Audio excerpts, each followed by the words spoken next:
आज अतिशय वाईट अवस्था आहे पत्रकारांची. खरं तर बघायला गेलं तर समाजाचं दुःख मानणाऱ्या पत्रकारांची कौटुंबिक अवस्था जर बघितली तर आज सर साधारण 80% पत्रकारांचा उत्पन्नाचा स्रोत 15 ते 20,000च्या आत आहे आणि आजच्या तारखेत एवढ्या उत्पन्नात आपलं कुटुंब चालवणं अतिशय अवघड आहे.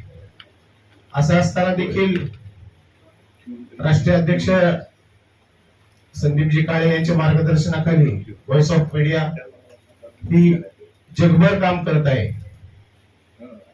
पंचसूत्री घेऊन पत्रकारांचं आरोग्य, पत्रकारांच्या मुलांचं शिक्षण, पत्रकारांचं मुलांचं एज्युकेशन, त्यांची निवास व्यवस्था, रिटायरमेंट नंतर त्यांचं पेन्शन, अशा संदर्भात विविध संदर्भात व्हॉइस ऑफ मीडिया काम करीत आहेत. आणि त्याचाच भाग म्हणून आज हा विषय घेऊन आपण बार्शीतून ह्या विषयाची सुरुवात देशभर करीत आहोत. त्यामुळे मी बीपी सुरकी कॉमर्स कॉलेजचे या ठिकाणी विशेष आभार व्यक्त करतो की आपण ही संधी आम्हाला दिली, त्याबद्दल आपलं या ठिकाणी अभिनंदन करतो, आभार व्यक्त करतो. आपण सर्व विद्यार्थी मोठ्या संख्येने या ठिकाणी उपस्थित राहिला त्याबद्दल आपलं स्वागत करून थांबतो. जय हिंद, जय महाराष्ट्र. सर्वांना काल झालेल्या होळीच्या आणि उद्या परवा होणाऱ्या रंगपंचमीच्या मनापासून शुभेच्छा. व्हॉइस ऑफ इंडियाच्या आजच्या या उपक्रमासाठी विचारपीठावर उपस्थित असलेले तुमचे सर्वांचे लाडके प्राचार्य डॉक्टर S.K. पाटील सर, या व्हॉइस ऑफ मीडियाचे शहराध्यक्ष, त्याचबरोबर या व्हॉइस ऑफ मीडियाच्या शहरांतर्गत उपक्रमामध्ये काहीतरी नवीन असावं असा दृष्टिकोन ठेवणारे माझे सहकारी दोन्ही मित्र जमीर कुरेशी, हर्षद लोहार, या संघटनेला तालुक्याच्या पातळीवर आणि जिल्ह्याच्या पातळीवर वेगवेगळ्या निमित्तानं बांधण्याचं काम करणारे आणि रक्तपेढीच्या माध्यमातून, समाजकार्याच्या माध्यमातून मोठं काम उभा करणारे अजितदादा कुंकुलोड, माझे विद्यापीठातले सहकारी मित्र आणि तुमच्या सर्वांचे लाडके मार्गदर्शक doctor Karande sir, Shinde sir, उपस्थित सर्वच लिंगे सर आणि व्हॉइस ऑफ मीडियाचे सर्व पदाधिकारी, श्याम थोरात असतील, विजय शिंगाडे आणि बाकी सगळे, विक्रांत पवार, संगीताताई पवार. आत्तापासून बरोबर एक 30 मिनिटं मी तुमच्याशी बोलेन आणि त्याच्यानंतर एक 15 मिनिटं फक्त मध्ये काही प्रश्न विचारेन आणि मग आपला हा कार्यक्रम संपेल. परंतु तत्पूर्वी तुम्ही ज्या कार्यक्रमासाठी आलात तो कार्यक्रम आपला व्हॉइस ऑफ मीडिया, म्हणजे तुम्ही जे आता व्हिडिओ पाहिला त्या संस्थेला वाटलं की तुमच्यासाठी कार्यक्रम करावा आणि तो तुमच्यासाठी कार्यक्रम का करावा असा वाटला तर तुम्ही ज्या उंबरठ्यावर आज उभे आहात तो उंबरठा जो आहे तो नव अवकाश शोधण्याचा उंबरठा आहे. आणि ज्या उंबरठ्यावर जिथं तुम्ही आत्ता या क्षणाला उभा आहात तिथून तुम्ही जी झेप घेणार आहात ती झेप अशा दिशेने घेणार आहात की जी दिशा आयुष्यासाठी तुमची पक्की होणारी दिशा असेल. आणि मग तुमची ही झेप जी आहे ती अचूक दिशेनं असावी. तुम्ही ज्या उंबरठ्यावर उभा आहात तिथून तुमचं पुढचं पाऊल हे अतिशय सावधतेनं आणि अतिशय चांगल्या एका दिशेनं पडावं, हा अतिशय उदात्त आणि प्रामाणिक हेतू घेऊन जमीर कुरेशी आणि हर्षद लोहार माझ्याकडे आले आणि त्यांनी मला ही कल्पना बोलून दाखवली की सर आपण असं करूयात की पत्रकारांच्या संदर्भामध्येच अनेक नव्या पोरांना काही माहिती नाही आणि पत्रकार हे करिअर कसं असू शकतं, पत्रकारिता करिअर कसं होऊ शकतं, या संदर्भात आपण एक उपक्रम घेण्याचं ठरवलं आहे असं आमच्या डोक्यामध्ये कल्पना आहे. आणि जमीर कुरेशी आणि हर्षद लोहार दोघंही मागच्या 2 महिन्यापूर्वी माझ्याकडे भाषणाच्या अकॅडमीला होते आणि मग ते भाषण शिकता शिकता त्यांना सांगितलं की शामराव होते, विजय होतं, की मी त्यांना सांगितलं की चिंतन करायला शिकलं पाहिजे आणि नवं बघायला शिकलं पाहिजे. पण जोपर्यंत आपण नवं बघत नाही, चिंतन करत नाही, तोपर्यंत आपण आहे त्या जागेवरच थांबू. त्यामुळे तुमच्या डिग्र्या तिथे तुम्हाला काहीच करणार नाही. आणि मग हीच संकल्पना घेऊन, ही कल्पना घेऊन चिंतनाचा जो काही भाग आहे तो रुजल्या कारणानं हर्षद आणि कुरेशी माझ्याकडे आले. त्यांनी ही कल्पना मला सांगितली. ते संदीप काळे सरांना बोलावले की जे संदीप काळे सर या संस्थेचं देश पातळीवरचं नेतृत्व करत आहेत. आणि मग त्यांनी ते बोलून दाखवल्यानंतर ते अजितदादाकडे गेले. अजितदादांनी सगळं त्या संदर्भातलं सगळं मार्गदर्शन पुढचं, अजितदादाचा तर हातखंडाच आहे. म्हणजे कुठलंही काम एकदा खांद्यावर घेतलं, अंगावर घेतलं की ते पूर्ण केल्याशिवाय, तडीला नेल्याशिवाय ते थांबायचं नाही. आणि त्या पद्धतीनं आज या कार्यक्रमाला मूर्तरूप आलं. आता 2 गोष्टी आहेत. एक तर तुमचा संडपचा कार्यक्रम आहे, दरवाजे लागलेले आहेत, AC बंद आहे आणि मग उघडायला लागले. आणि अशा सगळ्या वातावरणामध्ये तुमच्या मनात किती जाणार आहे, तुमच्या डोक्यात किती जाणार आहे, तुमच्या हातात किती पडणार आहे, हा सगळा विषय मी माझा बोलता बोलता मी भाषण शिकवतो म्हणून माझं एक ऑब्झर्वेशनचं एक माझं तो स्वभाव आहे, तो मूळधर्म आहे की मी पाठीमागणे एकपडून बघतोय, कोणाचं ते रुमाल असे चालू आहेत, कोण खाली बघून हसते, कोणाचं कोणातरी गुड मॉर्निंगचा मेसेज चालू आहे, हे सगळं जे आहे ह्या सगळ्याचं ऑब्झर्वेशन. मी प्रशिक्षक आहे, लक्षात घ्या. मी मानसशास्त्राचा अभ्यासक आहे. सिग्मंड फ्राईड मी 3 वेळेला वाचला.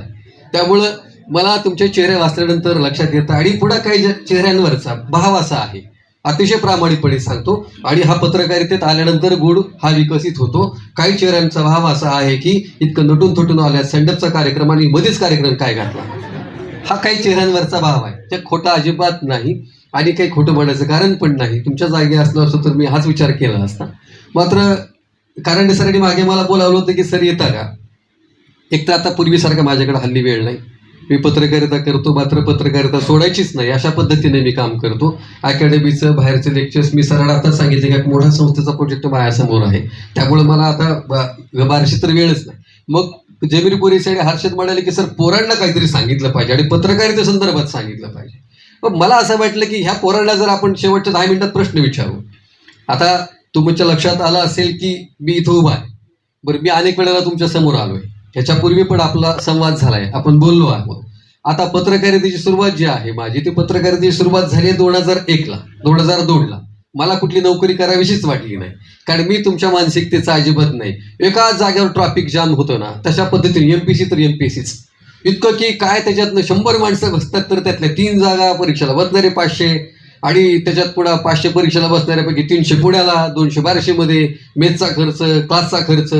आणि मग हा एखादा क्लार्क झाला की त्यांनी पुन्हा लगेच मग STIची परीक्षा द्यायची, त्यांनी लगेच मग PSIची परीक्षा द्यायची, सेल टॅक्स इन्स्पेक्टरची परीक्षा द्यायची. आणि एकाच रस्त्यावरनं चालायला लागलं ना, गर्दी झाली की ट्रॅफिक जाम होतं, ट्रॅफिक जाम झालं की मग गर्दी वाढली की चेंगराचेंगरी होते, त्याच्यामध्ये अनेकांच्या हाती फक्त निराशा येते. तर मला असं लक्षात आलं की गेल्या काही वर्षांमध्ये MPC तर MPCची वाढ झाली. काही लोकांना मध्यंतरी वेळ लागलं की ते टेट परीक्षा, आता त्यातले काही निकाल पण आले, थेट जॉईनिंग पण झालं, आता टेटचं वेळ लागलं. जिकडं लोकांची गर्दी आहे, जितकं लोक मोठ्या प्रमाणामध्ये जात आहेत तिकडंच आपण निघालो. परंतु तुमच्यापैकी किती जणांना असं वाटलं की आपल्याकडे काही क्षेत्र निवडताना तुमच्या मनामध्ये, मी तुम्हाला प्रश्न विचारणारच आहे, पण मला असं वाटलं की या सगळ्या समाज व्यवस्थेच्या या शिवाजी पवारांचं पण इथं आगमन झालंय, त्यांचंही या ठिकाणी स्वागत करतो.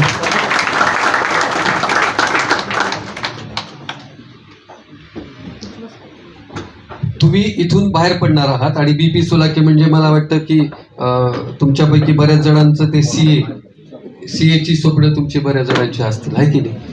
म्हणजे मला चांगलीच हरकत नाही, ही स्वप्न असलीच पाहिजेत. परंतु मला असं सांगा की तुमच्यापैकी किती जणांना असं कधीतरी वाटलं एकदा की आपण पत्रकारितेमध्ये करिअर केलं पाहिजे, आपण पत्रकार झालं पाहिजे, आपण लेखक झालं पाहिजे.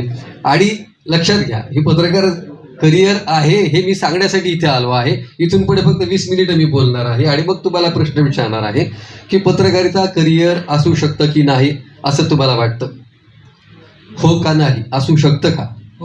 आणि जर असू शकतं तर आतापर्यंत तुम्ही तो विचार का केला नाही, असा माझा उपप्रश्न आहे. होला हो अजिबात म्हणायचं नाही. घरी आईने विचारलं का करू का शेवग्याची संख, हो. करू का मग ते आता वांग्याचं भरीत, हो. मग आता गवारी आहे, करू का, हो. आणि मग जेवायला बसताना म्हणायचं की भाजीच आवडीची नाही. त्या होला हो निसता म्हणायचं नाही. लक्षात घ्या, चिंतन केलं पाहिजे, त्याचा विचार झाला पाहिजे, त्याच्यावर आपलं मत तयार झालं पाहिजे आणि मग असं वाटलं पाहिजे की मी त्याच्यासाठीचं उत्तम उदाहरण आहे. तुम्हाला सांगतो की 2001ला मला असं वाटलं, 2000ला इथे कॉलेजला होतो, शिवाजी कॉलेजला होतो, श्री शिवाजी महाविद्यालयामध्ये. आणि मला अतिशय, मी मोठेपणाने सांगतो, याच्यामध्ये कुठल्याही पद्धतीचा म्हणजे अवमान अपमान अजिबात नाही आणि तो नसतोही. जो माणूस खराखुरा बोलतो त्याच्यासाठी तो अपमान नसतो, त्याच्यासाठी ते भूषण असतं. आणि म्हणून मी माझ्या मुलाला सुद्धा सांगतो किती वेळेला तरी की जे काय आहे ते खरं सांगून टाक ना. म्हणजे मी 10वीला नापास आहे, मी तुम्हाला सांगतो. बरं, एकदा नाही दोनदा नापास आहे. बरं, 10वीला एकदा नाही दोनदा नापास आहे. मला आठवतं अजून 4थी 5वी आणि 8वीपर्यंत मी प्रचंड लोकमान्य टिळकांवर महात्मा गांधींवर भाषण करायचा प्रयत्न केला. मला अजिबात जमलं नाही. फक्त मी नाव द्यायचो आणि फक्त एकच वाट बघायचो की आता सचिन वायकुळे यांचं मनोगत व्यक्त होईल असं म्हणायच्या आतच मी निघून जायचो. फक्त एवढंच वाटायचं आपलं नाव मायकोर यावं, एवढं स्वप्न की मी निघून जायचं. म्हणजे हे अतिशय प्रामाणिक, याच्यामध्ये खोटं काही नाही. हे सगळा प्रवास BA पर्यंत अतिशय सुमार दर्जाचा चालू होता. माझ्या लक्षात असं आलं की अरे आपले काही स्वप्नच नाहीत BA पर्यंत. आता तुम्ही ज्या 3rd इयरला तसंच मलाही वाटलं की आपलं स्वप्नच नाही, काय व्हायचं तर काय, नोकरी करायची का नाही एकदा पक्क करू आपण. नोकरी करायची का नाही, जर करायची असेल तर कुठची करायची, बरं नोकरी करायची असेल तर ती कुठली नोकरी त्यासाठी तयारी काय करायची, सगळं पक्क झालं पाहिजे. अजून तुमच्या मनात हे पक्क अजिबात नाही झालेलं असं माझं मत आहे. कारण जोपर्यंत एक गोष्ट पक्की होत नाही, दिशा पक्की होत नाही, तोपर्यंत गती घेता येत नाही. आणि मग मला BA केल्यानंतर मला वाटलं की लोकांना किंवा तिकडे जा तुम्ही कोल्हापूरला, म्हणून मला कोल्हापूरला शिकायला. तर काय केलं मी कोल्हापूरला, डॉक्टर लवटे सर माझे मार्गदर्शक गुरु, राजा बाडे साहेब इथं होते.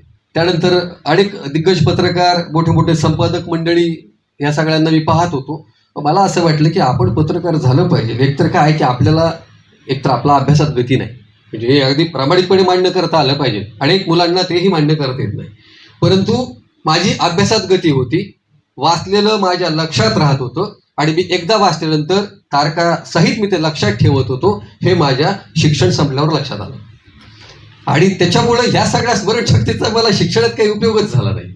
आणि मग लक्षात आलं की अरे काय केलं पाहिजे, सगळ्यात सोपं, पण सोपं नाही. ते करिअर म्हणून काय केलं पाहिजे. वडील तहसीलदार होते, वडिलांनी मी असं सांगितलं की पप्पाने मला प्रश्न विचारला की करिअर कशात करायचं आहे. बरं मला सांगायला करिअर कशात करायचं तर गुण माझे एवढे होते, BAला सुद्धा एटीकेटी होती. मी म्हटलं मला पप्पा पत्रकार व्हायचं आहे. तर पप्पा म्हटले काही हरकत नाही, बरं काय तुला पत्रकारितेसाठी काय करायचं ते कर. मग मी म्हटलं मला कोल्हापूरला ती डिग्री आहे तिकडे जायचं आहे. बरं माझा एकता हेतू दोन की बाबा एक तर डिग्री झाली पाहिजे आणि दुसरी गोष्ट की बार्शी शहर सोडून एका नव्या शहरात जाता आलं पाहिजे. म्हणून मी कोल्हापूरला पत्रकारितेची डिग्री घेतली. आणि ती डिग्री घेतल्यानंतर माझ्या लक्षात आलं की या डिग्रीचं महत्त्व काय आहे, पत्रकारितेचं महत्त्व काय आहे. आणि हळूहळू मग त्या पत्रकारितेमध्ये मी अगदी समरस होत गेलो. आणि तुम्हाला एक गोष्ट सांगतो की अतिशय प्रामाणिकपणे सांगतो, तुम्ही जरी या कॉमर्स कॉलेजमध्ये असाल, तुम्ही समजा वैद्यकीय महाविद्यालयामध्ये किंवा तुमची विज्ञान शाखा असू द्या, तुमची कुठला आर्ट शाखा असू द्या, काही असू द्या, फक्त एक गोष्ट तुम्ही करा की तुमची जी पारंपरिक वाटा आहेत, स्वप्न आहेत, ती फक्त थोडीशी पुसून टाका. आता पत्रकारितेची डिग्रीचा फायदा काय तुम्हाला सांगतो की जो तुम्हाला करायचा झाला तर व्हॉइस ऑफ मीडिया तुमच्या सोबत आहे. तर तुम्हाला सांगतो की मंत्रालयामध्ये जी जनसंपर्क अधिकाऱ्याची, PROची जी माहिती, सहाय्यक माहिती संचालकाची जी जागा आहे, ते सहाय्यक माहिती संचालकाची जागा, त्या जागेसाठी त्या अधिकाऱ्याला त्याची स्वतःची गाडी आहे, एक ड्रायव्हर आहे, त्याची स्वतःची क्वार्टर आहे, त्याला मंत्रालयाच्या 3ऱ्या-4थ्या मधलं स्वतंत्र केबिन आहे. आणि त्याचं क्वालिफिकेशन काय आहे तर फक्त पत्रकारितेतली पदवी, एवढंच क्वालिफिकेशन आहे. आता हे आपल्याला माहिती नाही. याचं कारण काय की एखाद्याने जर सरपंच चहा टाकला की तिसऱ्याने उपसरपंच चहा टाकला. म्हणजे आता आणि कुणी तरी ते मला काल आले एक जण की सर आपण ते सभापती वडापाव सुरू करतो. आता त्यांनी वडापाव सुरू केला की मग तो गोली वडापाव आला, मग तो दुसरा पुढा, मग दुसरा वडापाव आला.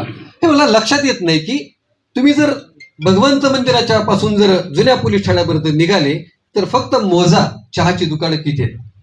एकाने टाकलं की दुसऱ्याने चहाचं, तिसऱ्याने चहाचं, चौथ्याने चहाचं. लोकांनी ऍसिडिटी होऊन मरायचं का, काही दुसरं खायचं का नाही. तुम्हाला नाही का लक्षात येत, ह्यांना उद्योजकांना नाही का लक्षात येत, तर नाही त्यांच्या आलं तर तुमच्या तरी किमान लक्षात यावं की तुम्ही त्या उंबरठ्यावर आहात. तर तुमच्या त्या हातून अशा काही गोष्टी व्हायला नको की ज्या वाटांकडे लक्षच नाही. मी तुम्हाला सांगेन की सिंहासन चित्रपट बघा जाऊन तुम्ही. सिंहासन चित्रपटामध्ये गाडा आहे, ते गाडा आहे की उषकाल होता होता काळ रात्र झाली, पुन्हा एकदा आयुष्याच्या पेटवा मशाली. ते गाणं तुम्ही ऐकलं असेल, युट्यूबला जा ऐका. निळू फुले त्याच्यामध्ये त्यांनी भूमिका केलेली आहे. ती सिंहासन कादंबरीवरचा तो चित्रपट आहे. त्या चित्रपटाला अनेक पुरस्कार मिळाले. आणि तो चित्रपट ज्या कादंबरीवर आधारित होता ती कादंबरी होती अरुण साधूंची. आणि अरुण साधू कोण होते तर अरुण साधू पत्रकार होते. आता लक्षात घ्या की हे सगळं करिअरचं भाग का आहे तर तिने जी ओळख करून दिली अपर्णाने माझी, की मला वाटलं की पत्रकारितेमुळे मला झालेला फायदा कुठला की एकतर मला वाचायला सवय लागली, मला लिहायला सवय लागली, मला माणसांची सवय लागली. एकमेव क्षेत्र असं आहे की जिथं तुम्हाला करिअर म्हणून पाहता येईल आणि ज्या क्षेत्राचा सगळ्या क्षेत्राशी स्पर्श आहे. म्हणजे पत्रकारितेचा मला एक जागा दाखवा, एक क्षेत्र असं दाखवा की त्या पत्रकारितेचा या क्षेत्राला स्पर्श झालेला नाही असं दाखवा. 2 क्षेत्र अशी आहेत की जी तुम्हाला करिअरसाठी अतिशय मोकळी आहेत. त्याच्यातलं प्राधान्यक्रमाने पहिलं क्षेत्र आहे ते पत्रकारितेचं आहे. आणि पत्रकारितेच्या क्षेत्रात आल्यानंतर माणूस कुठंपर्यंत तालुका स्तरावरचा पोहोचू शकतो तर त्याचं मी उदाहरण आहे. कारण 4 पुस्तकं 5 पुस्तकं माझ्या आज झाली आहेत. 11 तारखेला येत्या 11 तारखेला आणखी एक चांगलं पेटलेला दिवा नावाचं पुस्तक कोल्हापुरात प्रकाशित होतंय. मी सरांना सांगत होतो की तृतीयपंथीयांचं 3रं जग नावाचं पुस्तक लगेच ऑक्टोबरला प्रकाशित होते. आणि मग लगेच डिसेंबरला माझं म्हणजे चाचपटणार ह्यात आयुष्य शोधताना नावाचं वेस्टर्नचं पुस्तक प्रकाशित होते. ही सगळी पुस्तकं शासनाच्या पुरस्काराच्या यादीत असावीत असा माझा ग्रह आहे. कारण तेवढ्या गुणवत्तेची ती आहेत. हे सगळं मला फक्त पत्रकारितेने दिलं. तुम्हाला सांगतो आज तुमच्यासमोर माईक घेऊन उभा आहे ना मी, हे फक्त पत्रकारितेमुळं उभा आहे. हे तुम्हाला अतिशय प्रामाणिकपणे मी सांगतो. कारण पत्रकारिता काय करते की व्यासपीठ देते. पत्रकारिता काय करते की आत्मविश्वास देते. पत्रकारिता काय करते दृष्टिकोन देते. पत्रकारिता काय करते तर माणसांशी कसं जनसंपर्क तंत्र विकसित करायचं ते पत्रकारिता शिकवते. हे सारं मी शिकलो आहे आणि म्हणून आज तुमच्यासमोर मी उभा आहे. मला असं वाटतं की आपण ज्या पातळींवर म्हणजे मला जर मी तुम्हाला विचारलं की राजकारण हा क्षेत्र म्हणजे मी पुढे भविष्यात पण राजकारण हा विषय घेऊन करिअरचा म्हणून मी अनेक ठिकाणी जातोय. आता राजकारण सुद्धा करिअर आहे आणि पत्रकारिताही करिअर आहे. ह्या दोन्ही गोष्टी तुमच्यापासून खूप कोसो दूर आहेत. तर तुम्हाला असं वाटतं की काय संबंध आहे राजकारणाचा. परंतु लक्षात घ्या, घरात राजकारण आहे, ऑफिसमध्ये राजकारण आहे, कॉलेजमध्ये राजकारण आहे, मैत्रीत राजकारण आहे. तुम्हाला सांगा ना, हा राजकारण शब्द कुठे वर्ज आहे मला सांगा. कुठे वर्ज आहे मला सांगा. महाभारतात राजकारण आहे, रामायणात राजकारण आहे. कुठे राजकारण नाही मला सांगा. परीक्षेत राजकारण आहे, कुठे राजकारण नाही सांगा.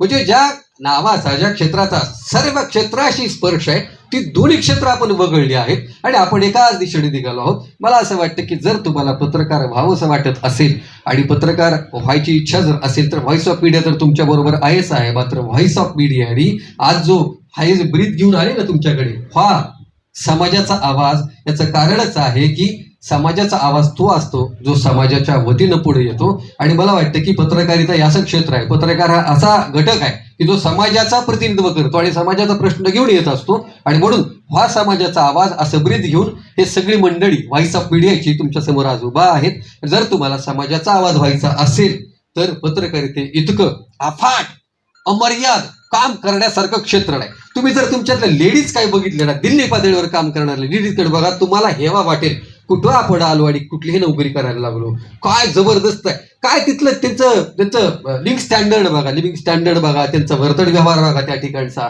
त्यांची जीवनशैली बघा. असं वाटेल की हे स्वप्न तर कधी बघितलंच नाही आपण. एकदा तर युट्यूबला जा आणि फक्त निवेदक म्हणजे जे काही जर्नलिस्ट आहेत, जर्नलिझम मध्ये काम करणाऱ्या मुली आहेत त्या मुलींकडे बघा. अरे तुमच्या वयाच्या मुली 21 वर्षाच्या फ्लुएंट हिंदी, फ्लुएंट इंग्रजी, फ्लुएंट मराठी दिल्लीत काम करतात आणि काम करत नाहीत नुसते, बेधडक एखाद्या केंद्रातल्या मंत्र्यांना सबब जाऊन अतिशय मोठ्या आत्मविश्वासाने प्रश्न विचारतात. आपल्या इथं शिक्षकाला प्रश्न विचारण्याचा आत्मविश्वास आपल्यामध्ये नाही नीटचा. आणि म्हणून मला असं वाटतं की जर समजा तुम्ही एकदा बघा, कधी लेडीज पत्रकार जर तुम्ही बघितल्या तर तुमच्या लक्षात येईल की हा करिअरचा भाग आहे. मी मुलांना पण सांगेन की असं अजिबात समजू नका की आता ही सगळी मंडळी पत्रकारितेत आहे. म्हणजे संदीप काळे नावाचे ग्रस्त आहेत. काळे सर जर तुम्हाला बघायचे असतील, संदीप काळे सरांचं तुम्ही इथं ऐकलं, युट्यूबला जा आणि संदीप काळे सर असं सर्च करा.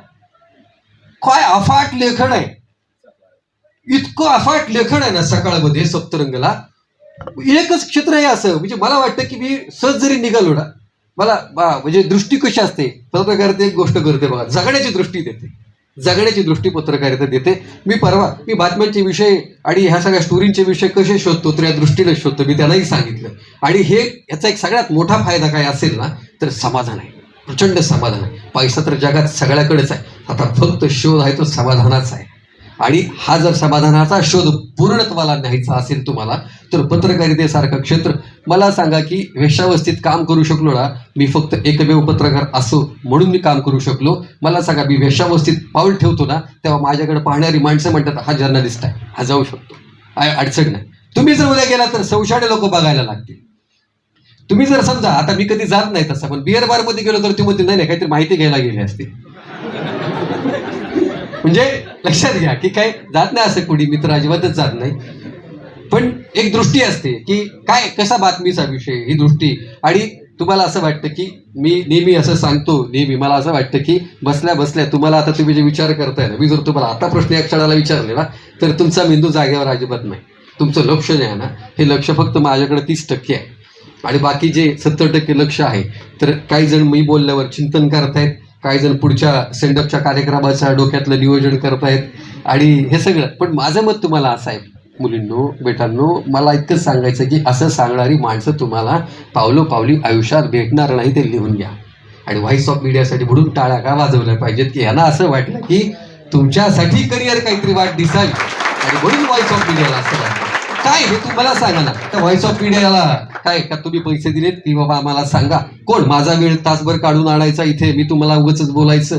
काहीच नाही. हे तुम्हाला वाटत असेल कारंडे सरांनी, पाटील सरांनी आपल्यासाठी काय ठेवलं, बीपी सोलाच्या कॉमर्स कॉलेजचं कौतुक का केलं पाहिजे की कॉलेज उपक्रमशील का आहे. ह्या इथल्या प्राध्यापकांना असं वाटलं की जे जे चांगलं ते सगळं माझ्या मुलाला मिळालं पाहिजे. मुलं इथून बाहेर पडल्यानंतर त्या मुलांना असं वाटलं पाहिजे की अरे बापरे, म्हणजे इथं जे मिळालं ना मला कॉलेजमध्ये ते अतिशय अमूल्य असं होतं. आणि लक्षात ठेवा, शिक्षण असो, आयुष्य असो, गौतम बुद्ध, तथागत गौतम बुद्धांच्या पत्नीचं यशोधराचं एक वाक्य आहे. हे वाक्य तुमच्या स्मृतीपटलावर मुलींनो आणि मुलांनो कायमचं करून ठेवा आणि मग जीवनाकडे बघा. यशोधराचं वाक्य असं आहे, यशोधरा गौतम बुद्धाची पत्नी आणि तथागतांनी जर संन्यास घेतला, तथागत संन्यासी झाले, संन्यस्त झाले आणि मग ते तिकडं सुखाच्या शोधात आणि दुःख का आहे सगळ्याचा शोध घेत निघून गेले. आणि यशोधराला मात्र तिथंच थांबावं लागलं. यशोधराला असं विचारलं की या सगळ्या जगामध्ये, या सगळ्यांमध्ये बुद्ध तर गेले, पण आता मिळालं काय आयुष्यामध्ये, काय हाती आलंय? तर यशोधराचं जे वाक्य आहे ना, ते वाक्य ह्या जगातल्या प्रत्येक माणसाने त्याच्या स्मृतीपटलावर कायम ठेवलं पाहिजे. आणि ते वाक्य असं होतं की यशोधरा असं म्हणते, मला या जीवनामध्ये माझ्या हातून जे जे निसटलं, माझ्या हातून या जीवनात जे जे निसटलं ते अतिशय नगण्य होतं आणि जे जे मिळालं ते अतिशय अमूल्य होतं. मला वाटतं जगण्यामध्ये कॉलेजमधून बाहेर पडताना तुम्हाला हाच विचार करायचा की जे सुटलं ते नगण्य होतं, पण जे मिळालं ना ते जीवन घडवणारं असं अमूल्य असं होतं. आणि मला असं वाटतं की ही जी काही दृष्टी आहे, हा विचार आहे, हा विचार पत्रकारितेत पदार्पण केल्याशिवाय तुमच्यामध्ये येत नसतो. तुम्ही जरी सहज जरी बसला तरी तुम्हाला डोक्यामध्ये नवीन कल्पना येत असते. म्हणून मला पान खाण्याची सवय आहे, मी कुठली गोष्ट लपवत नाही. परंतु मी पान खात असताना मी कधीही तिथं बसलेलो नसतो, तिथून माझी दृष्टी अतिशय वेगळ्या पद्धतीनं काम करते. मी एक दिवशी बसलो होतो आणि संध्याकाळी 11 वाजल्यानंतर मला दिसले की हार अडकवलेत महाद्वार चौकामध्ये. तर मी विचार केले काय अडकवलेत हार. दुसऱ्या दिवशी आलो तर हार अडकवलेले. आणि मग माझ्या लक्षात आलं की ही बातमी आहे, ही स्टोरी आहे, ही गोष्ट आहे, अतिशय महत्वाची गोष्ट आहे. आणि मग मी त्याच्यावर गोष्ट लिहिली की बार्शीत, महाराष्ट्राच्या इतिहासात कोल्हापूर नंतर बार्शीतच असं घडतं. आज पण तुम्ही जा संध्याकाळी तर बार्शीतच असं आहे की रात्री 11ला दुकानं बंद करून जाताना पहाटे 4 वाजेपर्यंत प्रत्येक दुकानाच्या समोर एक हार अडकवलेला असतो आणि त्याला शेवटचा हार असं म्हटलं जातं. याचं कारण आहे की जर एखाद्याचं निधन ऐन वेळेला झालं रात्री अपरात्री, तर हारामुळं त्या निधनावर, त्या देहावर अंत्यविधी करण्याचं राहू नये, त्याला प्रलंबित राहू नये म्हणून तो हार ती सगळे व्यापारी अडकून जातात. ही गोष्ट मला माझ्या नजरेनं दिली आणि ही नजर, ही दृष्टी पत्रकारिता देते. आणि मला असं वाटतं की पत्रकारितेसारखी गोष्ट तुम्हाला सांग, ही 5 पुस्तकाची लिहिली नाही, नेतृत्वाचं पुस्तक, हे पत्रकारितेच्या दृष्टीतनं मला ते लेखनाला जमलंय. लक्षात ठेवा. आणि इतकं जर अफाट क्षेत्र आहे, काहीही लिहा, काही किती किती अफाट लिहा आणि इतकं ताकदीनं जगा. मला असं वाटतं की 2 मिनिटं फक्त मी बोलेन आणि मग थांबेन आणि मग 4-5 प्रश्न मी विचारेन की मला फक्त सांगण्याचा हेतू हाच आहे की जर मी माझ्यासारखा बार्शीच्या स्तरावर काम करणारा एखादा साधा सामान्य 10वी नापास असलेला एक तरुण पत्रकारितेत स्वतःला घडवत असेल आणि पत्रकारितेचं व्यासपीठ मिळाल्यानंतर त्या व्यासपीठाचं सोडं करत असेल आणि सोडं केल्यानंतर आपल्या हातून जेवढी बाहेर येतील तेवढी पुस्तकं आणत असेल, तर मला वाटतं की तुमच्यासमोरचं हे माझं उत्तम उदाहरण आहे, जिवंत उदाहरण आहे. आणि तुम्हाला एक गोष्ट सांगेन, मी परवा जमीरला पण बोललो की जे निवेदकाच्या जागा आकाशवाणीला निघत आहेत, त्या निवेदकाच्या जागांच्यासाठी काही इंटरव्ह्यूज होत आहेत एप्रिल महिन्यामध्ये. आणि त्या इंटरव्ह्यूच्यामध्ये मला आकाशवाणीचा फोन आला की पॅनलवर सर तुम्ही यायला हवं आणि पॅनलवर तुम्ही यायचं.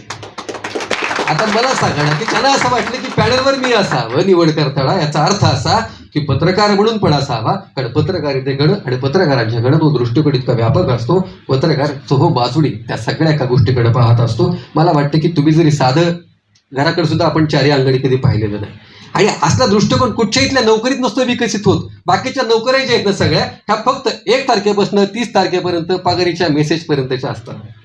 आता तुम्हाला पगारीच्या मेसेजच्या नोकऱ्या घ्यायच्या असतील तर तुम्ही खुशाल नोकऱ्या करा. मात्र तुम्हाला जर मुक्तपणे जगायचं असेल, स्वतःच्या व्यक्तिमत्वाला आकार द्यायचा असेल आणि राज्य देश पातळीवर चमकायचं असेल, लोकांच्या सतत समोर जायचं असेल आणि लोकांच्या मनामध्ये आपल्या व्यक्तिमत्वाचा ठसा उमटवायचा असेल तर पत्रकारितेसारखं मुक्त काम करता येणारं क्षेत्र दुसरं नाही. आणि याचा अनुभव मी गेली 23 वर्ष झालं घेतो आहे. अपर्णा इथं आहे, निवेदक म्हणून काम करते आहे. पत्रकारितेने तिला व्यासपीठ दिलं, पत्रकारितेची उत्तम निवेदिका झाली. निवेदिका झाल्यानंतर तिने तिचा होम मिनिस्टरचा कार्यक्रम चालू केला. आज ते हजारो रुपये कमवते आहे. लक्षात ठेवा की किती किती गोष्टी छोट्या छोट्या ही उदाहरण आहे त्याची.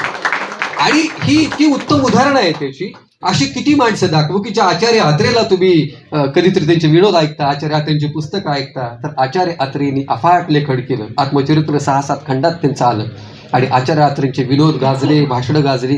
मात्र आचार्य अत्रे हे अतिशय ताकदीचे असे पत्रकार होते आणि म्हणून ते सगळं लिहू शकले. मला वाटतं माझं इतकंच काम आहे की तुम्ही जी बघितलेली स्वप्न आहेत त्या स्वप्नांच्या वर आणखी या स्वप्नांचे इमले रचा, त्याच्या इमारती, त्याचे मजले चढवा आणि पत्रकारितेचं स्वप्न सुद्धा बघायला हरकत नाही. आणि मला असं वाटतं की गळ्यात तुमच्या आय कार्ड असणं आणि मग एखाद्या शहरामध्ये प्रवेश करणं, एखाद्या कार्यालयामध्ये अतिशय ताटवाडीनं प्रवेश करणं, एखाद्या राजधानीच्या शहरामध्ये जाऊन ताटवाडीनं प्रवेश करणं, हे सगळं तुम्हाला अनुभवायचं असेल तर पत्रकारितेसारखं दुसरं क्षेत्र नाही असं मला वाटतं. मी या ठिकाणी थांबेन आणि व्हॉइस ऑफ मीडियाचं विशेष कौतुक करेन की व्हॉइस ऑफ मीडियानी ह्यांना असं वाटलं की ही काही पैसे देऊन वगैरे सगळं चालू नाही. व्हॉइस ऑफ मीडियाला वाटतं की व्हॉइस म्हणजे त्याच्यामध्येच त्याचा आवाज आहे आणि म्हणून व्हॉइस ऑफ मीडिया माध्यमांचा आवाज आहे. तर मी असं म्हणेन की माध्यमांच्या आवाजाबरोबरच समाजाचा सुद्धा आवाज तुम्हाला होता आला पाहिजे. आणि जर समाजाचा आवाज तुम्हाला व्हायचा असेल तर तुम्हाला सांगतो की पत्रकारितेचं क्षेत्र तुमच्यासमोर कार्पेट टाकून असं तयार आहे.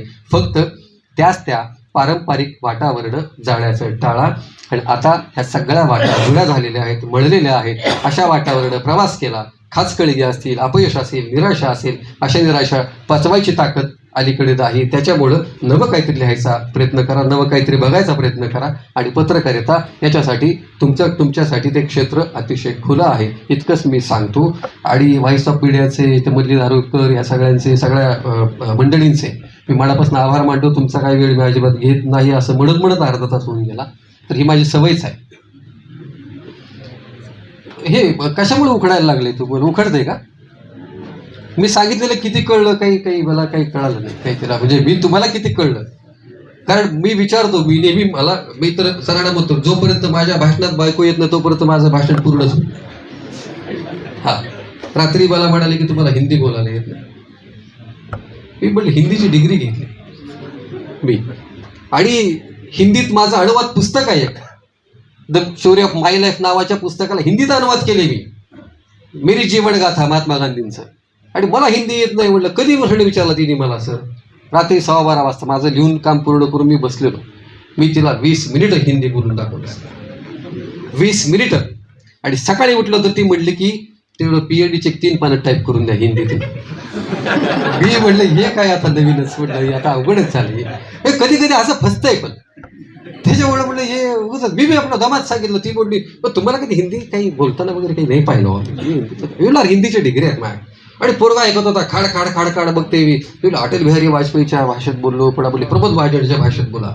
मग मी प्रमोद महाजनांच्या भाषेत बोललो. म्हणजे हिंदी तुमचं खूपच चांगला. झोपी गेलो. सकाळी उठल्यावर मला कॉम्प्युटरसमोर बसवलेली 4 पानं टाईप करून द्या म्हणले हिंदीतून. मी म्हणलं हे अंगलट झालं. त्याच्यामुळं कुठली कौशल्य कुठे दाखवावी त्याचं सुद्धा भाड कधी कधी पत्रकार असून पण राहत नाही. पण ते राहिलं पाहिजे. हे असल्याशिवाय माझं व्याख्यान पूर्ण मला जात नाही. त्यामुळं मला ते सांगावंच लागतं. आणि हे सांगितल्याशिवाय तुम्ही तर कसं ते सारखं गंभीर मी तुम्हाला करून का उपयोग नाही. फार गंभीर ते काय की ते चक्रून पडतील अजून 10. ते लव्ह मॅरेज त्यांना माहिती अगोदर येऊन गेलो मी. त्यांना मी अगोदर येऊन गेलो, मी सांगितले. आणि कारण ते सर आमचे साक्षीदार आहेत तिथले, आहेत ना. अहो आमचे साक्षीदार काही हलकी नाही आहेत. कारंडे सर साक्षीदार आहेत. समोरनं कारंडे सर यायचे, आम्ही दोघं असंच चाललेलो असायचो चहा प्यायला. समोरनं कोण यायचं? समोरनं बाळासाहेब चव्हाण यायचे, जे आता CEO आहेत नगरपालिकेचे, आमचे बॅचमेट आहेत. ते यायचे आणि दोघंच चालले तिकडे. मी म्हणलं तुमचं नशीब ना, काय करायचं, आम्ही ज्याचं त्याचं नशीब घेऊन यावं लागतं असं नाही. कधी कधी विकसित पण करावं लागतं, काही कौशल्य आत्मसात करावी लागतात.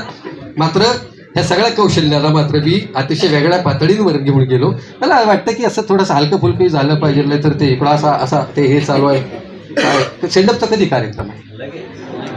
म्हणजे माझी संपाचीच वाट बघताय आहे ना. ठीक आहे, थांबेल. मला काय वाटतं की हे सगळं मी बोलू शकतो कशामुळे माहिती आहे का, फक्त पत्रकारितेत आल्यामुळे. कारण वाचन झालं, त्यानंतर पुढे मी अकॅडमीला आल्यानंतर भाषणामुळे माझा आणखी सराव झाला आणि ह्या सगळ्या सरावामुळं सर हे सगळी कौशल्य माझ्याकडे आत्मसात झाली. मला असं वाटतं की तुमच्याकडे ही कौशल्य असावी. तिथं आपण थांबूयात. फक्त एक 10 मिनिटं तुमची घेईन मी, तुमच्यासाठी एक प्रश्न विचारेन आणि मग आपण थांबू.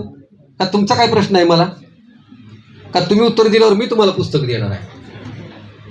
तुम्ही काय प्रश्न विचारणार मला, काय विचारायचं का या सगळ्या पातळींवर? मी जे बोललो ते मी बोललो ते कळलं का? पण कशावर बोललो ते तर ते काय कधी कधी काय खूप अडचण होते ते काय. पण ठीक आहे, मला एक गोष्ट सांगा फक्त की तुम्हाला काय वाटतं. प्रामाणिक सांगायचा, प्रामाणिक, कुणाच नाव घे म्हणणार नाही मी, फक्त प्रामाणिक. प्रश्न काय बघा की तुम्हाला कोणतं करिअर करावं असं वाटतं? तुम्ही आणि तुम्ही. प्रश्नाचं उत्तर कशात करिअर, हा प्रश्न करिअर कशात करावं असं वाटतं? ती बोलण्याची क्षमता आहे ना, ती बोलण्याची क्षमता पत्रकारिता देते. लक्षात ठेवा की ज्या पोरांना महाविद्यालयातली 3 वर्ष शिक्षणात घालून सुद्धा जागेवर खुर्चीवर बसून सुद्धा जर आपल्याला काय बोलता येत नसेल तर मला सांगा ना की काय तुमचा आत्मविश्वास आहे? कशात करिअर करायचं ठरवलं? तुम्ही पण सांगा रे पोरांनो, सांगा दिसतं का, बिगर माहितीचं सांगा, काय हरकत नाही. येते एमपीएससी. ओके, बरं ठीक आहे. आता माझा दुसरा प्रश्न आहे, तुलाच आहे. करिअर म्हणजे मराठीत काय म्हणतात? करिअर म्हणजे नाही का, आयुष्य जगत असताना. करिअर म्हणजे मराठीत काय? करिअरला मराठीत काय म्हणतो? इंग्रजी शब्द माहितीत आपल्याला. करिअरला मराठीत काय? पटकन उत्तर. तुम्हाला खूप पाहिजे का नाही गिफ्ट? पटकन. किती गोष्टी आहेत आपल्याला माहिती नाहीत, हे फक्त मला पत्रकार तेवढं माहिती झालं. लक्षात सांगा ना, करिअरला मराठी शब्द कधी आपण ऐकलाच नाही. काय मला याच्यात करिअर करायचं, मला त्यात करिअर करायचं, मला ह्यात करायचं, मला त्यात करायचं. करिअर म्हणजे आत्मकथा झाली, जीवन प्रवास. करिअर मराठीत काय? पोरांनो, अकॅडमीला याकडे माझ्याकडे तुम्ही 6 दिवसाचा क्लास करा. हा फी आहे, फी. करिअर म्हणजे आपण जे क्षेत्र निवडले, आपल्या आवडीचं क्षेत्र आहे, त्यात आपण पुढे जाणं. ओके ओके ओके, चल तू बरोबर थोडी बरोबर आलीस तू. म्हणजे 80% बरोबर आलीस, काही हरकत नाही. तुझ्यासाठी पण पुस्तक आहे. हा, तू बरोबर उत्तर दिलंस. पण तुला सांगतो, सगळ्यांना सांगतो की अशा गोष्टी असतात. करिअरचा समानार्थ मराठीतला एक अतिशय उत्तम आणि अतिशय चांगला शब्द आहे, त्याला आपण कर्तृत्व म्हणतो. आपण म्हणतो ना, माझ्या क्षेत्रात कर्तृत्व आहे, मला त्या क्षेत्रामध्ये त्यांनी कर्तृत्व गाजवलं, त्या क्षेत्रात त्यांनी कर्तृत्व त्याचं सिद्ध केलं. हे कर्तृत्व सिद्ध करणं, कर्तृत्व नव्हे, कर्तृत्व असा शब्द नाहीये तो उच्चारायला, म्हणून अकॅडमीला कर्तृत्व आहे. हा, ओके. दुसरा प्रश्न आहे माझा असा विद्यार्थीला. हा, दुसरा प्रश्न आहे माझा की सांगा पटकन तुम्ही काही, म्हणजे आता मोबाईल मधले कुठलीच मी सांगत नाही. राष्ट्रपती आपल्या ज्या आहेत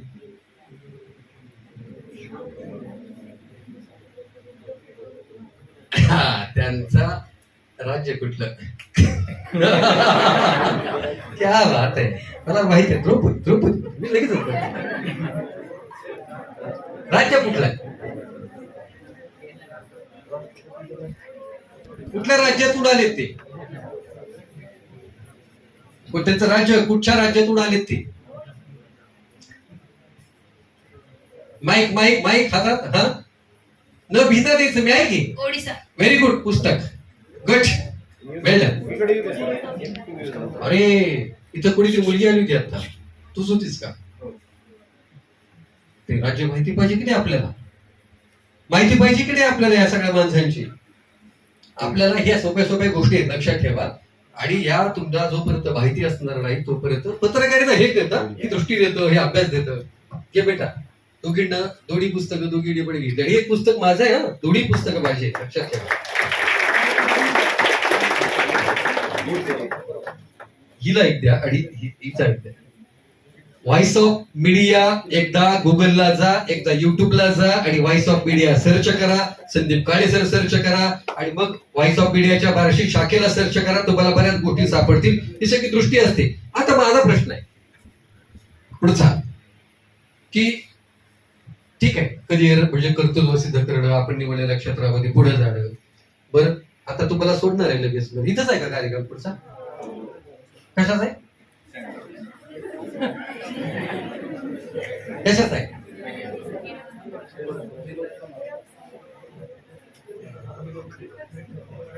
एवढं कमी येत भावनिक झाला का काय? निरोप काही भावनिक व्हायचं काही कारण नाही. निरोप समारंभ म्हटल्यावर काय केलं ते काय काय काय असे चेहरे आहेत की जे तुझी पिढा गेलेली बरी बाबा असं आलेलं आहे. पण ठीक आहे, इथंच आहे आता निरोप समारंभ तुमचा, असू द्या मी पुढे कंटिन्यू करेन.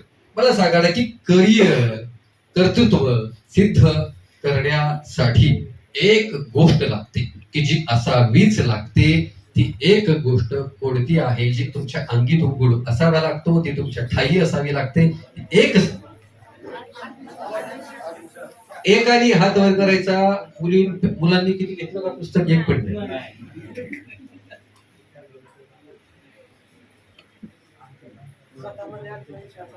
व्हेरी गुड, वा वा छान. आणि काय लागतं? नाही तुला मिळालं पुस्तक आता सांग. आणि काय माईक दे, माईक दे, माईक दे. त्याला माईक कुठे? हाच घे.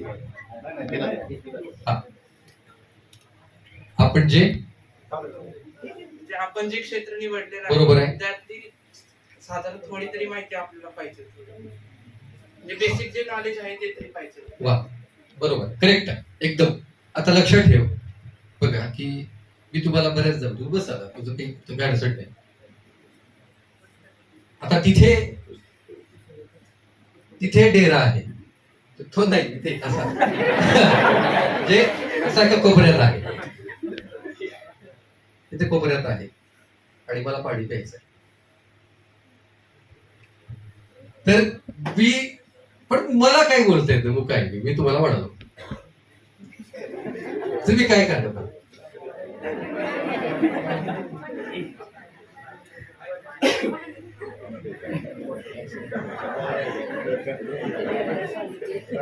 नको म्हणते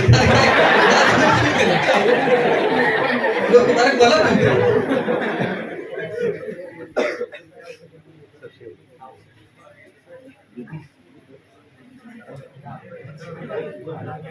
माईक दिला.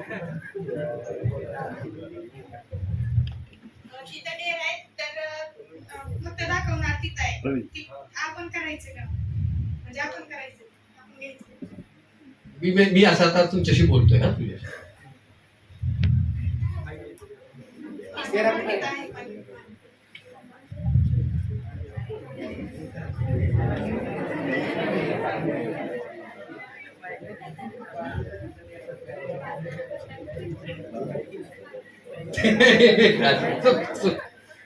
ती म्हणते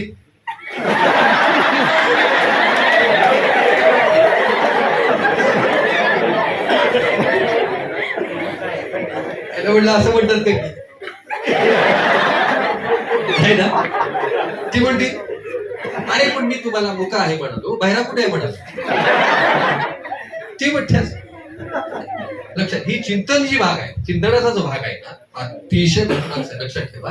आणि मला असं वाटतं की आत्मविश्वास म्हणजे सांगितलं ना, अर्जुनाकडे विद्या होती, अर्जुनाकडे शस्त्र होतं, अर्जुनाकडे अस्त्र होतं, अर्जुनाकडे प्रचंड अशा अतिशय शक्ती होत्या आणि अर्जुनाकडं सारथी होता कृष्णासारखा. अर्जुनाकडं प्रचंड अशी मोठी म्हणजे ज्याला आपण सैन्याची शक्ती होती ती पण होती. मात्र ऐक युद्धाच्या काळामध्ये गुणवत्ता, बुद्धिमत्ता, शस्त्र अस्त्राला सुद्धा अर्जुन गळून पडला, कारण त्याच्यात आत्मविश्वास नव्हता. त्यामुळे कुठलंही क्षेत्र निवडायचं असेल ती बुद्धिमत्ता असून चालत नाही, दृष्टी असून चालत नाही, तर आत्मविश्वास असला पाहिजे. आणि जर आत्मविश्वास सोडून सगळं असेल तर मग लग्न करून शांत राहा. करिअरचा विचारून एकाने उत्तर दिलंय मला, लग्न करेल काय.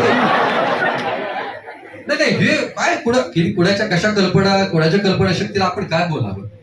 मी त्याला विचारलं की काय करिअर, काय करायचं ठरवलं, लग्न करायचं ठरवलं. आता हा त्याचा दृष्टिकोन झाला. पण लक्षात घ्या की कुठलंही क्षेत्र असेल तर त्या क्षेत्रामध्ये आत्मविश्वास तुमच्यामध्ये रुजला पाहिजे, तो तुमच्यामध्ये खोलवर गेला पाहिजे. आणि पाटील सर कारंडेश्री अतिशय महत्वाची माणसं आहेत. अजितदादा कुंकुलोड, जमीर कुरेशी, मल्लीनाथ धारोरकर, शामराव थोरात, आपले हर्षद, ही सगळी तुमच्या सोबत आहेत. मला वाटतं की माझा वेळ संपलेला आहे आणि तुमचा वेळ आता सुरू होईल. तुला राहिलं का पुस्तक? ते असं होतात खूप बघत नव्हता ना, त्याला पुस्तक राहिलं. हा ये इथे ये. गंमत केली, फार मनावर घ्यायचं नाही, माझा अजिबात मनावर घ्यायचं नाही. पण पहिलं घ्या, एक अर्धा तास सांगितलेलं.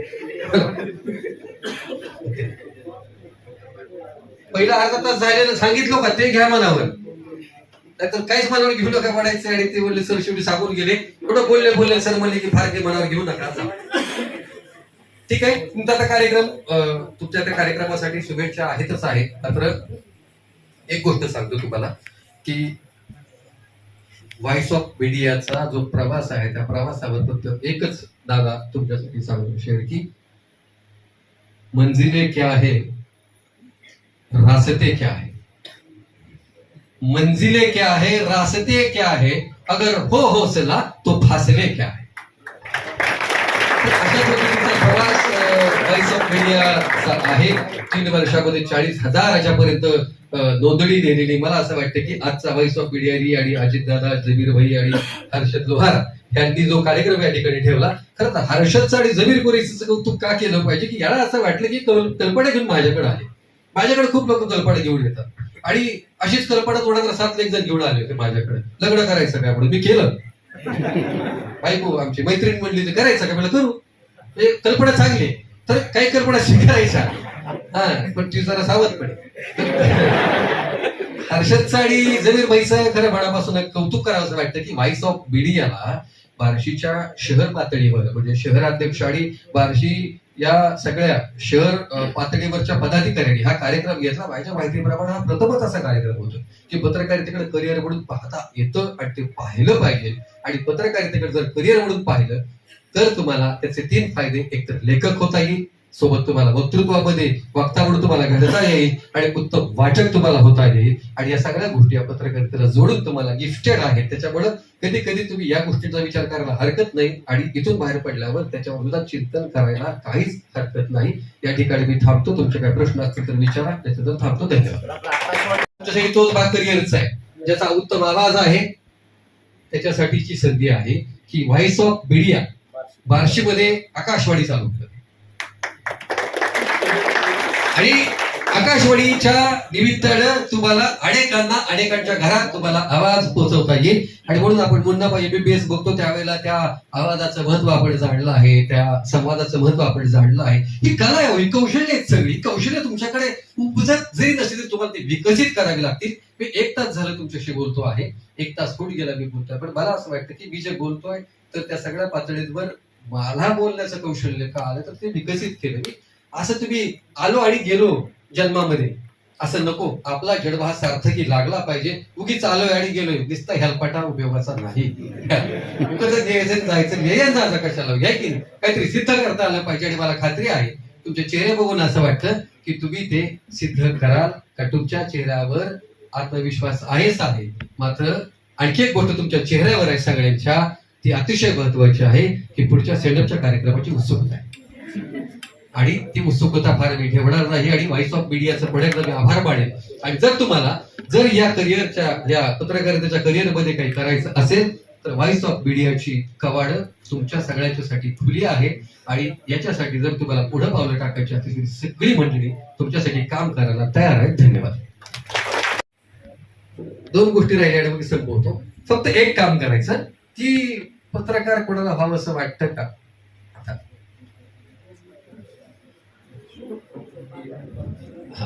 मुलींच्या मध्ये कोणाला व्हावं असं वाटतं का.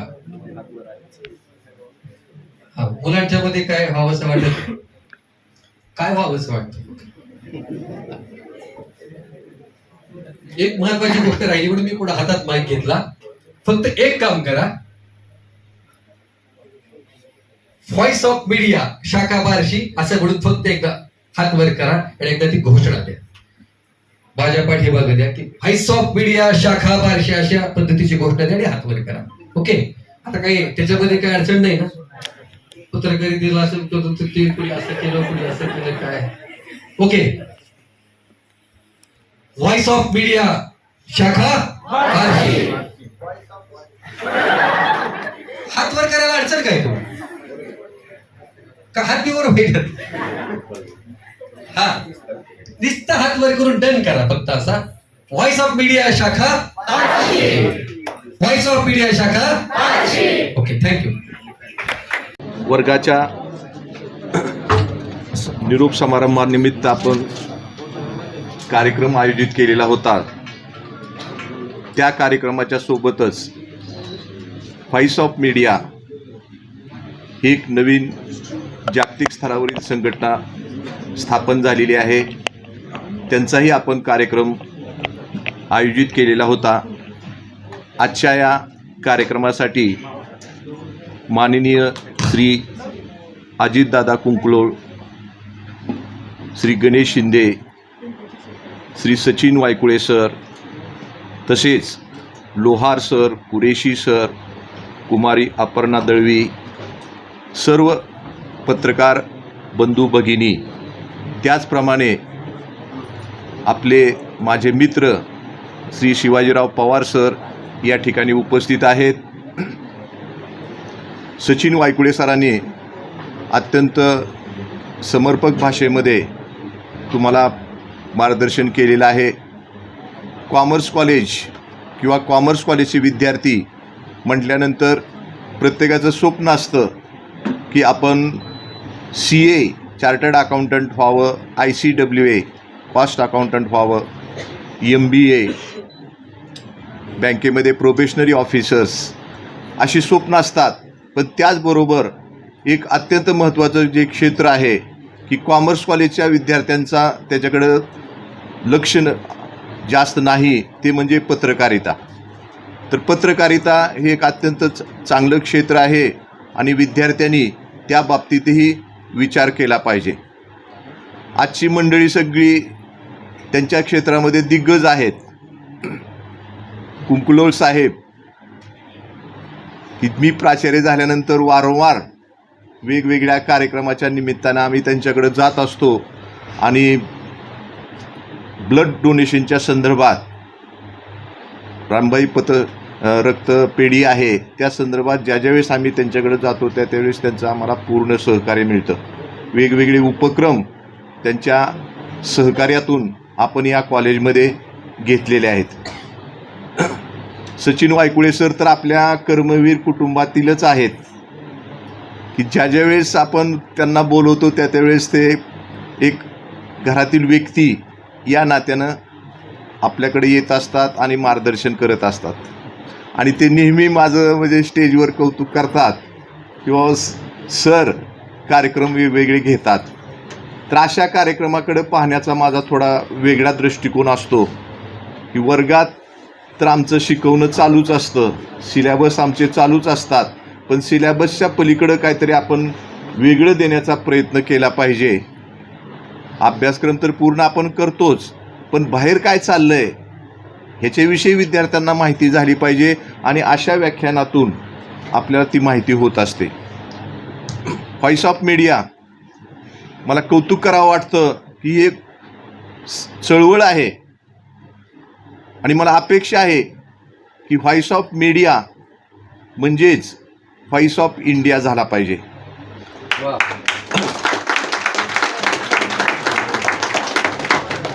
आणि ज्यांचा आवाज शासनापर्यंत जात नाही त्यांचा आवाज ही संस्था झाली पाहिजे.